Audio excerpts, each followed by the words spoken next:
Nasa linya natin si Attorney Jay Batumbakal, ang direktor ng UP Institute for Maritime Affairs and Law of the Sea. Attorney Jay, magandang umaga. Si Joel Suweng po ito. Good morning po. Hi, good morning po sa inyo, sa lahat po nakikinig. Gandang umaga. Tama bang premise yung wala si EEC natin, so ipamigay na lang natin? I-give up na lang natin, referring to the Kalayaan Island Group, Dr. J. Well, una po, no, hindi po totoo yan na wala tayong EEC. No? Mula pa 1978, nag-issue na si dating President Marcos ng presidential decree na ini-establish nga yung ating exclusive economic zone. No? So 1978 yan. Noong 1987, doon po sa ating constitution, inulit po, nandun po no, ang ating EEZ. And in fact, pinalakas pa yon dahil ginawang duty ng state, no, ng gobyerno, ng pamahalaan, na pangalagaan itong ating EEZ, lalo na lahat ng likas yaman dagat natin dyan.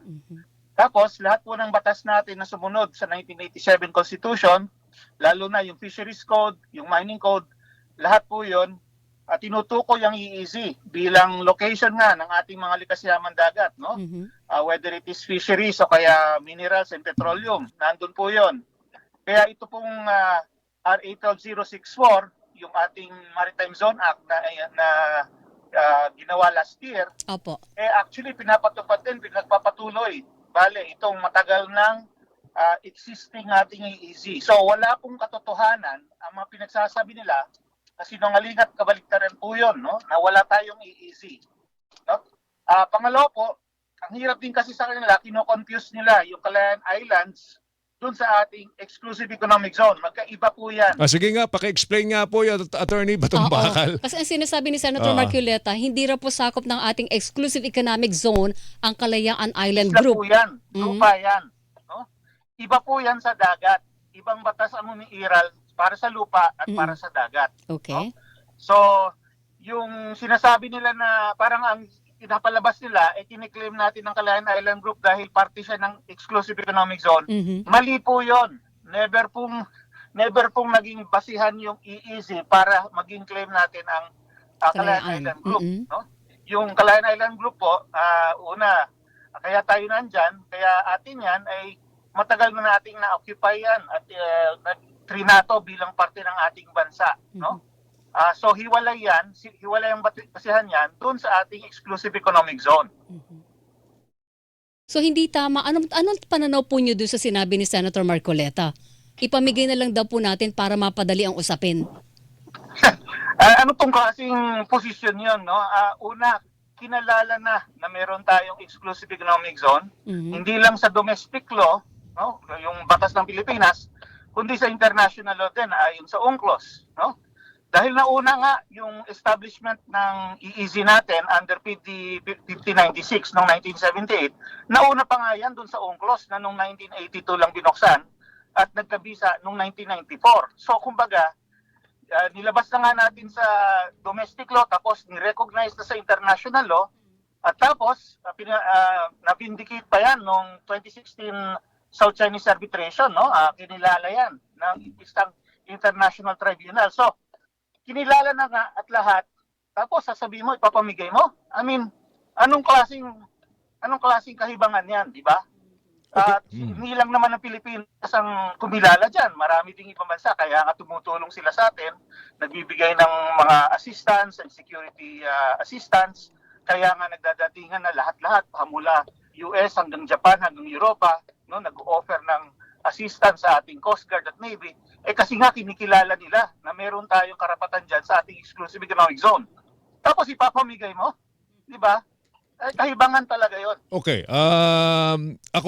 Tayo umaasa, Weng, na babawiin ni Senator Marcoleta yung kanyang posisyon. Pero siguro para magkaroon ng larawan ng ating mga kababayan, ano ba kung ipamigay nga natin 'yan? Ano ba ang mawawala sa atin? Ano ba merong mga likas na yaman diyan sa Kalayaan Island Group, Attorney Batumbakal? Well, una po ang mawawala sa atin siyempre pangisdaan dahil yun yung pinakamahalaga sa exclusive economic zone, no? At yan sa ngayon inaagaw na nga ng China dahil pinapadagsa niya yung kanyang mga fishing fleet hanggang dito sa malapit sa ating baybayin sa Pangasinan at Zambales, no? Tapos pangalawa, yung mahalaga din yung petrolyo, no? Sa ilalim po yan ng EEZ doon sa tinatawag nating continental shelf. Yan po, ayon sa batas, lahat po ng petrolyo na matatagpuan sa loob ng ating 200 nautical miles ay para sa atin, no? So, i-give up mo yan, no? Tapos at kung mayroon pang mineral resources, no? At alam natin na yung mga tinatawag na rare earth ay natatagpuan yan sa ilalim ng dagat. Yan po ay ngayon actually very much in demand yan kasi kailangan yan para dito sa mga digital and electronic technologies. Yan, i-give up din natin yan kung sakaling isusurrender natin ng exclusive economic zone. No, tapos yung paggamit ng tubig mismo, yung ating kalakalan, yung maritime trade natin, halos lahat nagdadaan diyan sa exclusive economic zone. So yung control doon sa maritime trade, i-give up din natin kung ganon. At pangalawa, yung ding sa paliparan, no, sa pagdaan ng mga passenger aircraft, pag give up natin yan, di parang hostage na tayo ng China. Hindi tayo makakaraan, hindi man lang tayo makakaabot ng Asia nang hindi tayo hingi ng parihintulot na dumaan doon sa West Philippine Sea at South China Sea, no? Tapos kahit itong ginagamit natin ngayong digital technology, yung sa internet, yung access po natin sa internet ay dumadaan sa mga kable na nandyan sa West Philippine Sea dumadaan. So lahat po ng gamit natin, ang banking, finance, trade, internet, electronics, everything nagdadaan dyan. So pag yan ay ginibap natin sa China, pumayag tayo na sa China yan, di parang pinahostage na rin natin sa China ang sarili natin, no? Kasi kokontrolin nila lahat ng connection natin sa labas natin, no? Sa ang connection natin sa Asia, Southeast Asia, lahat dadaan dyan eh. So parang ginibap mo yung control ng sarili mong access sa kanila. Kaya hindi talaga ako makapayag dun sa idea na at yung sinasabi nila na ibigay na lang natin para wala na lang gulo.